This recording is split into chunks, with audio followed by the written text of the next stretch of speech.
Hyvää huomenta. Pörsseissä on nähty pientä aaltoilua tuloskauden syöttäessä tuoretta tietoa yhtiöiden kuulumista sijoittajille. Tuloskausi on alkanut Yhdysvalloissa tuttuun tyyliin kepeillä ylityksillä, mutta vasta 10% yhtiöstään on raportoineet. Jos pankkisektorin tulokset olivat vahvoja, mistä puhuttiin viimeksi, niin kyllä joukkoon mahtuu hutejakin. 2010-luvun voittaja, teknologiayhtiöiden championi Netflix on kokemassa kohtalua, joka odottaa jokaista yhtiötä ennemmin tai myöhemmin. Sen markkina saturoituu. Aiemminhan yhtiö ei ole suostunut selkeästi nimeämään syitä, kuten Inderes TV, kasvunsa hidastumiselle, mutta nyt muun muassa kasvanut kilpailu muiden striimausalustojen ja YouTuben saralta nostettiin tikun varteen. Salasanojen jakaminen perheiden kesken rassaa myös monetisaatiopotentiaalia.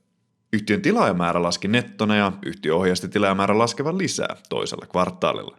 Tämä siitä huolimatta, että yhtiö käyttää $500 käyttäjähankintaan per kvartaali. Sille rahalle ei taideta saada hyvää roita juuri nyt. Netflix on ollut suuremmista teknologiayhtiöistä aina se, jonka kilpailuetuja on eniten epäilty.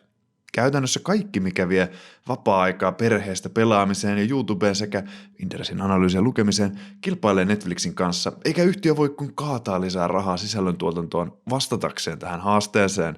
Osake on yli puolittunut viimeisen vuoden aikana. Mainittakoon sen lisäksi, että Netflix on varmasti jokaiselle katsojalle tuttu palvelu, niin Netflix on ostamassa suomalaista mobiilipeliyhtiön Next Gamesia paraikaa pois pörssistä. Yhdysvalloissa reaalikorot laskettuna niin, että otetaan 10 vuoden valtionvelan korkoja ja miinustetaan siitä seuraavan 10 vuoden odotettu inflaatiovauhti, kävivät plussalla ensimmäisen kerran vuosiin. Raha alkaa nyt aikuisten oikeasti maksamaan, jotain rapakon takana. En usein puhu valuutoista, ne kun tuppaa vapaalla markkinoilla heilumaan sinne ja tänne ja tonne, mutta euro on heikentynyt merkittävästi dollaria vastaan viime kuukausina. Tällä on monenlaisia vaikutuksia. Ensinnäkin, kaikki dollareissa ostettu tavara kallistuu vauhdilla, mikä pahentaa entisestään euroalueen inflaatiopaineita ja alleviivaa keskuspankin paineita niille koronnostoille. Toisekseen, Yhdysvallat on euroalueen isoin vientimaa, joten meidän vientikilpailukykyhän sen kun paranee. Suomi-firmat kuten Revenio tai metsäyhtiöt, joilla on paljon tuloja dollareissa, saavat isoa myötätuulta dollarin vahvistumisesta ainakin lyhyellä aikavälillä. Pitkässä juoksussa maailmantaloudessa vahva dollari on aiheuttanut ainakin ennen päänsärkyä, etenkin kehittyvissä talouksissa. Maailman valuuttarahasto IMF alensi maailmantalouden kasvuennustetta 3,6% aiemmasta yli 4%. En tiedä, osuuko nämä ennusteet koskaan hyvin, mutta suurten instanssien ennustukset noteerataan maailmalla. Ukrainan sota ja Kiinan déjà vu koronakevään 2020 kanssa viilaavat talouden puhtia. Käytännössä maailmantalouden odotetaan kasvavan nyt sitä tahtia, mitä se kasvoi finanssikriisin jälkeen normaalisti vuosikausia. Huomatkaa, että monet Helsingin pörssin investointihyödykkeitä valmistavat konepajat ja muut teollisuusyhtiöthän tarvitsee taakseen voimakkaan talouskasvun myötätuulta. Tässä mielessä talouskasvun huventuminen maailmalla iskee heti myös suomalaisen sijoittajan, vaikka kuinka tekisi mieli todeta legendaarista sitaattia, ei koske Suomea. Vaikka talouskasvu hiljeneekin maailmalla, on taantumavaara ainakin maailmantalouden veturissa Yhdysvalloissa väistymään päin, mikäli korkomarkkinaan on luottaminen. Aiemmin keväällä finanssimedia mylisi kääntyvästä korkokäyrästä ja tykkäsin kyllä itsekin nostaa sitä riskinä esille aika paljon. Mutta nyt siitä ei puhu juuri kukaan, koska uhkaavasti nollan alapuolella varpaansa dipannut korkokäyrä on kääntynyt taas tukevasti plussalle. Tämänkertainen taantumahälytys taisi jäädä siis tyngäksi maailman suurimman talouden osalta ja hyvä niin.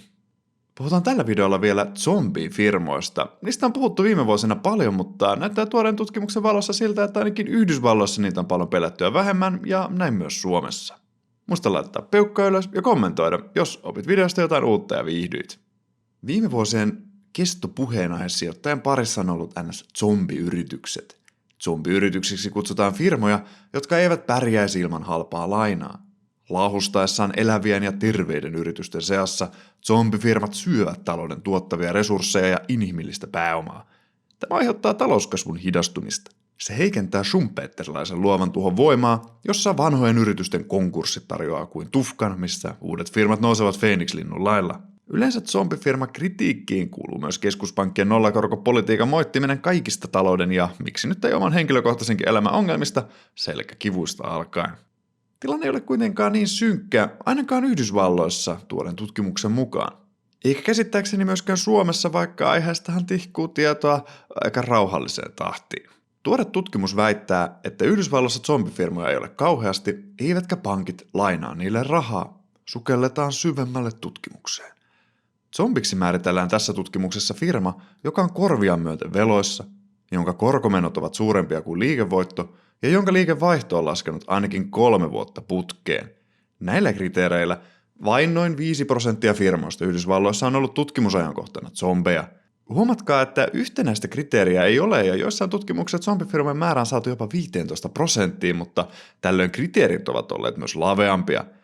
Esimerkiksi moni terve alkuvaiheen kasvuyhtiö on tappiollinen ja ne voi näyttää zombilta, mikäli liikevaihdon kasvua ei huomioitaisi. Ainakin oma silmään pelkät korkomenojen tuijottelu suhteessa tulokseen on hieman ahdastapa katsoa tätä asiaa, joten tämän tutkimuksen rajaus tuntuu paremmalta.